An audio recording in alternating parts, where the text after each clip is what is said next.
ನಾವೆಲ್ಲರೂ ಕನಸು ಕಾಣ್ತೀವಿ ಅಲ್ವಾ?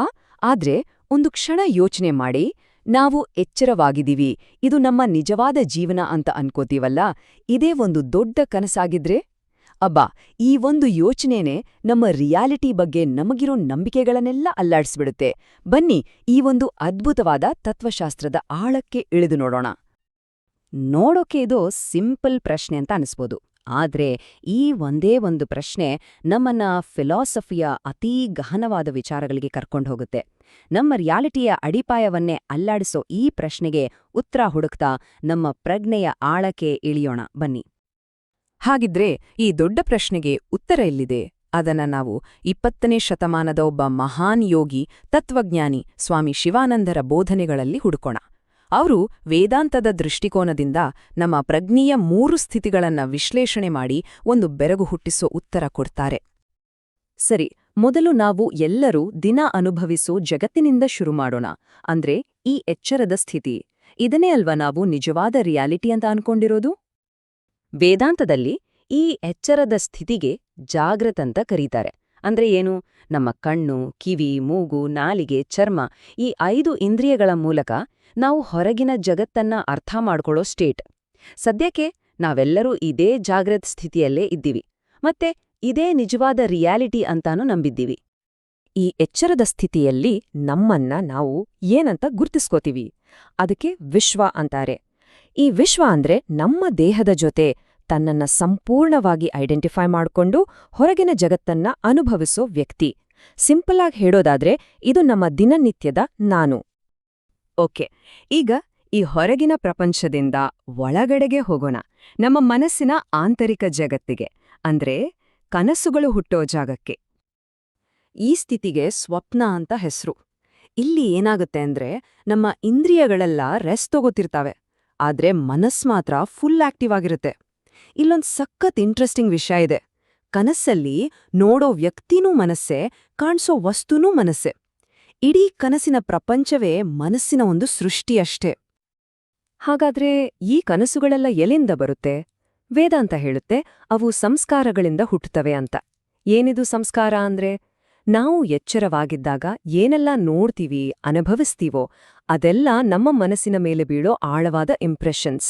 ಈ ಇಂಪ್ರೆಷನ್ಸ್ ಅಥವಾ ಮುದ್ರಗಳೇ ರಾತ್ರಿ ಕನಸಾಗಿ ಮತ್ತೆ ಜೀವ ಪಡ್ಕೊಳ್ಳುತ್ತೆ. ಈಗ ನೋಡಿ, ವೆಸ್ಟರ್ನ್ ಸೈಕಾಲಜಿಯಲ್ಲಿ ಫ್ರಾಯ್ಡ್ ಥರದವರು ಕನಸುಗಳನ್ನ ನಮ್ಮ ಸಪ್ರೆಸ್ ಡಿಸೈರ್ಸ್ ಅಂದ್ರೆ ಅದುಮಿಟ್ಟ ಆಸೆಗಳು ಅಂತ ನೋಡ್ತಾರೆ. ಆದ್ರೆ ಸ್ವಾಮಿ ಶಿವಾನಂದರ ವೇದಾಂತದ ದೃಷ್ಟಿ ಇದಕ್ಕಿಂತ ತುಂಬನೇ ಆಳವಾಗಿದೆ. ಅವರ ಪ್ರಕಾರ ಕನಸುಗಳು ಬರೀ ನೆನಪುಗಳಲ್ಲ, ಅವು ಫ್ಯೂಚರ್ ಬಗ್ಗೆನೂ ಹೇಳಬಹುದು, ನಮ್ಮ ಪ್ರಾಬ್ಲಮ್ಸ್ಗೆ ಸೊಲ್ಯೂಷನ್ ಕೊಡಬಹುದು, ಅಷ್ಟೇ ಅಲ್ಲ ಸ್ಪಿರಿಚುವಲ್ ಗೈಡೆನ್ಸ್ ಕೂಡ ಕೊಡಬಹುದು. ಹಾಗಿದ್ರೆ ಕನಸುಗಳು ಅಂದ್ರೆ ಬರೀ ಮನಸ್ಸಿನ ಗಲಿಬಿಲಿ ಅಲ್ಲ, ಅದ್ರಲ್ಲಿ ಏನಾದ್ರೂ ಮೀನಿಂಗ್ಫುಲ್ ಮೆಸೇಜ್ ಇರ್ಬೋದಾ? ಬನ್ನಿ, ಈ ಐಡಿಯಾನ ಸ್ವಲ್ಪ ಡೀಪ್ ಆಗಿ ನೋಡೋಣ. ಹಾಗಾದ್ರೆ ಕನಸುಗಳ ಉದ್ದೇಶವಾದ್ರೂ ಏನು? ಶಿವಾನಂದ್ರು ಹೇಳ್ತಾರೆ, ಅವು ಬರೀ ರ್ಯಾಂಡಮ್ ಚಿತ್ರಗಳಲ್ಲ.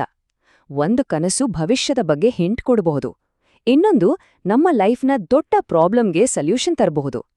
ಕೆಲವು ಸಲ ಅವು ನಮ್ಮನ್ನ ಸ್ಪಿರಿಚುವಲ್ ಆಗಿ ಗೈಡ್ ಮಾಡಬಹುದು. ಎಲ್ಲಕ್ಕಿಂತ ಇಂಪಾರ್ಟೆಂಟ್ ಅಂದ್ರೆ ನಮ್ಮ ಬಗ್ಗೆ ನಮಗೇ ಗೊತ್ತಿಲ್ಲದ ಸತ್ಯಗಳನ್ನ ಅವು ರಿವೀಲ್ ಮಾಡಬಲ್ಲವು.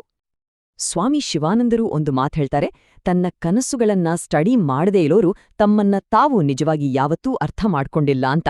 ಯಾಕಂದ್ರೆ ನಮ್ಮ ಲಾಜಿಕ್ಗೆ ಸಿಗದ ನಮ್ಮ ಪರ್ಸನಾಲಿಟಿಯ ಅತಿ ಆಳವಾದ ಭಾಗವನ್ನ ಅರ್ಥ ಮಾಡ್ಕೊಳಕ್ಕೆ ಕನಸುಗಳೇ ಒಂದು ಕಿಟಕಿ ಇದ್ದಾಗೆ. ಸರಿ, ಇಲ್ಲಿಯವರೆಗೂ ಕನಸುಗಳ ಬಗ್ಗೆ ಮಾತಾಡಿದ್ವಿ. ಈಗ ನಾವು ಈ ಇಡೀ ವಿಶ್ಲೇಷಣೆಯ ಅತ್ಯಂತ ಇಂಪಾರ್ಟೆಂಟ್ ಮತ್ತೆ ಚಾಲೆಂಜಿಂಗ್ ಆದ ಭಾಗಕ್ಕೆ ಬಂದಿದ್ದೀವಿ. ಅದೇನೆಂದ್ರೆ ನಮ್ಮ ಈ ಎಚ್ಚರದ ರಿಯಾಲಿಟಿಯನ್ನೇ ಪ್ರಶ್ನೆ ಮಾಡೋದು. ರಾಜ ಲವಣನ ಕಥೆ ಕೇಳಿ. ಅವನು ಸಿಂಹಾಸನದ ಮೇಲೆ ಕೂತಿರ್ತಾನೆ. ಒಬ್ಬ ಮ್ಯಾಜಿಷಿಯನ್ ಬಂದು ಅವನನ್ನ 2 ಗಂಟೆಗಳ ಕಾಲ ಒಂದು ಟ್ರ್ಯಾಂಕ್ ಸ್ಥಿತಿಗೆ ತಳ್ತಾನೆ. ಆದ್ರೆ ಆ 2 ಗಂಟೆಗಳಲ್ಲಿ ರಾಜ 60 ವರ್ಷಗಳ ಒಂದು ಕಷ್ಟದ ಜೀವನವನ್ನೇ ಬದುಕ್ಬಿಡ್ತಾನೆ. ಮದುವೆ, ಮಕ್ಕಳು, ವೃದ್ಧಾಪ್ಯ, ಬರಗಾಲ, ದುಃಖ ಎಲ್ಲವನ್ನೂ ನೋಡ್ತಾನೆ. ಎಚ್ಚರ ಆದಾಗ ಅವನು ವಾಪಸ್ ಸಿಂಹಾಸನದ ಮೇಲೆ ಇರ್ತಾನೆ. ಆಗ ಅವನಿಗೆ ಕನ್ಫ್ಯೂಸ್ ಆಗುತ್ತೆ, ಆ 60 ವರ್ಷದ ಜೀವನ ನಿಜಾನಾ ಅಥವಾ ಈ ಸಿಂಹಾಸನ ನಿಜಾನಾ? ನೋಡಿ, ನಮ್ಮ ಟೈಮ್ ಮತ್ತೆ ಎಕ್ಸ್ಪೀರಿಯನ್ಸ್ ಎಷ್ಟು ರಿಲೇಟಿವ್ ಅನ್ನೋದಕ್ಕೆ ಇದೊಂದು ಅದ್ಭುತ ಉದಾಹರಣೆ.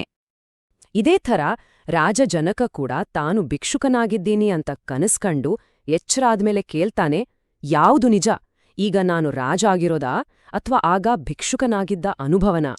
ಇದೇ ಪ್ರಶ್ನೆ ನಮಗೂ ಅಪ್ಲೈ ಆಗುತ್ತೆ. ಒಂದು ಎಕ್ಸ್ಪೀರಿಯನ್ಸ್ ನಿಜ, ಇನ್ನೊಂದು ಸುಳ್ಳು ಅಂತ ನಾವು ಡಿಸೈಡ್ ಮಾಡೋದು ಹೇಗೆ? ವೇದಾಂತ ಎಚ್ಚರದ ಸ್ಥಿತಿ ಮತ್ತು ಕನಸಿನ ಸ್ಥಿತಿ ನಡುವೆ ಕೆಲವು ಅಮೇಜಿಂಗ್ ಹೋಲಿಕೆಗಳನ್ನ ನಮ್ಮ ಮುಂದಿಡುತ್ತೆ. ಸ್ವಲ್ಪ ಯೋಚನೆ ಮಾಡಿ ನೋಡಿ, ನಾವು ಎಚ್ಚರವಾಗಿದ್ದಾಗ ಈ ಪ್ರಪಂಚ 100% ನಿಜ ಅನ್ಸುತ್ತೆ. ಕನಸು ಕಾಣುವಾಗ ಆ ಕನಸಿನ ಪ್ರಪಂಚ 100% ನಿಜ ಅನ್ಸುತ್ತೆ ಅಲ್ವಾ? ಕನಸಿಂದ ಎಚ್ಚರ ಆದ್ರೆ ಅದು ಸುಳ್ಳಾಗುತ್ತೆ. ಅದೇ ರೀತಿ ಕನಸು ಕಾಣುವಾಗ ಈ ಎಚ್ಚರದ ಪ್ರಪಂಚ ಇರೋದೇ ಇಲ್ಲ. ಹಾಗಿದ್ರೆ ಎರಡು ನಮ್ಮ ಮನಸ್ಸಿನ ಸೃಷ್ಟಿಗಳೇ ತಾನೇ. ಸೊ ಇದೇ ಕಾರಣಕ್ಕೆ ವೇದಾಂತಿಗಳು ಒಂದು ಬೋಲ್ಡ್ ಆದ ತೀರ್ಮಾನಕ್ಕೆ ಬರ್ತಾರೆ. ಅದೇನಂದ್ರೆ, ನಮ್ಮ ಈ ಎಚ್ಚರದ ಸ್ಥಿತಿ ಇದೆಯಲ್ಲ, ಇದು ಬೇರೇನೂ ಅಲ್ಲ, ಇದೊಂದು ದೀರ್ಘ ಸ್ವಪ್ನ, ಅಂದ್ರೆ ಒಂದು ಲಾಂಗ್ ಡ್ರೀಮ್ ಅಷ್ಟೇ. ರಾತ್ರಿ ಕಾಣೋ ಕನ್ಸುಗಳು ಶಾರ್ಟ್ ಆಗಿದ್ರೆ ನಮ್ಮ ಈ ಜೀವನ ಒಂದು ಉದ್ವಾದ ಕನ್ಸು. ವಾವ್! ಈ ಒಂದು ಐಡಿಯಾನೇ ನಮ್ಮ ರಿಯಾಲಿಟಿ ಬಗ್ಗೆ ನಮ್ಗಿರೋ ಎಲ್ಲಾ ಕಲ್ಪನೆಗಳನ್ನು ಅಲ್ಲಾಡಿಸ್ಬಿಡುತ್ತೆ. ಓಕೆ, ಎಚ್ಚರ ಮತ್ತು ಕನಸು ಎರಡೂ ಒಂದು ಥರದ ಡ್ರೀಮ್ಸ್ ಅಂತಾದ್ರೆ, ಹಾಗಿದ್ರೆ ನಿಜವಾದ ರಿಯಾಲಿಟಿ ಯಾವುದು? ಈ ಕೊನೆಯ ಸೆಕ್ಷನ್ನಲ್ಲಿ ಈ ಎಲ್ಲ ಸ್ಥಿತಿಗಳನ್ನ ಮೀರಿದ ಒಂದು ಪ್ರಜ್ಞೆಯ ಬಗ್ಗೆ ಶಾರ್ಟಾಗಿ ನೋಡೋಣ. ವೇದಾಂತದ ಪ್ರಕಾರ ನಮ್ಮ ಕಾನ್ಷಿಯಸ್ನೆಸ್ಗೆ 3 ಸ್ಟೇಟ್ಸ್ ಇವೆ. ಒಂದು ಎಚ್ಚರ ಅಂದ್ರೆ ಜಾಗೃತ್, 2 ಕನಸು ಅಂದ್ರೆ ಸ್ವಪ್ನ, 3ನೇದು ಕನಸುಗಳೇ ಇಲ್ಲದ ಗಾರ್ಡನ್ ನಿದ್ರೆ ಅಂದ್ರೆ ಸುಷುಪ್ತಿ.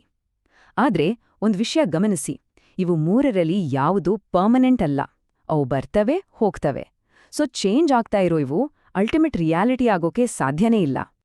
ಹಾಗಿದ್ರೆ ರಿಯಾಲಿಟಿ ಯಾವುದು? ಈ 3 ಸ್ಥಿತಿಗಳ ಆಚೆ ಅವಕ್ಕೆಲ್ಲ ಆಧಾರವಾಗಿರೋ 4ನೇ ಸ್ಥಿತಿ ಇದೆಯಲ್ಲ, ಅದೇ ತುರಿಯ. ಇದು ಚೇಂಜ್ ಆಗದೆ ಇರೋ ಪರ್ಮನೆಂಟ್ ಆದ ಸತ್ಯ. ಇದನ್ನ ಒಂದು ಸಿನಿಮಾ ಸ್ಕ್ರೀನ್ಗೆ ಹೋಲಿಸ್ಬೋದು. ಜಾಗೃತ್, ಸ್ವಪ್ನ, ಸುಷುಪ್ತಿ ಅನ್ನೋ ಸೀನ್ಗಳು ಸ್ಕ್ರೀನ್ ಮೇಲೆ ಬಂದು ಹೋಗ್ತವೆ, ಆದ್ರೆ ಸ್ಕ್ರೀನ್ ಮಾತ್ರ ಯಾವಾಗ್ಲೂ ಹಂಗೇ ಇರುತ್ತೆ. ಅದು ಎಲ್ಲವನ್ನೂ ನೋಡೋ, ಆದ್ರೆ ಯಾವುದರಿಂದಲೂ ಎಫೆಕ್ಟ್ ಆಗದೆ ಇರೋ ಒಂದು ಪ್ಯೂರ್ ಕಾನ್ಷಿಯಸ್ನೆಸ್. ಸೊ ಕೊನೆಯಲ್ಲಿ ಈ ಇಡೀ ಚರ್ಚೆ ನಮ್ಮನ್ನ ಒಂದು ಮೂಲಭೂತ ಪ್ರಶ್ನೆ ಹತ್ರ ತಂದು ನಿಲ್ಸುತ್ತೆ. ನಮ್ಮ ಈ ಜೀವನವೇ ಒಂದು ದೊಡ್ಡ ಕನಸಾದ್ರೆ, ಈ ಕನಸನ್ನ ಕಾಣ್ತಾ ಇರೋರು ಯಾರು? ಆ ಅಸ್ಲಿ ಡ್ರೀಮರ್ ಯಾರು? ಆ ಮೂಲ ಸಾಕ್ಷಿ ಪ್ರಜ್ಞೆ ಯಾವುದು? ಇದರ ಬಗ್ಗೆ ಖಂಡಿತವಾಗಿಯೂ ಯೋಚನೆ ಮಾಡಿ.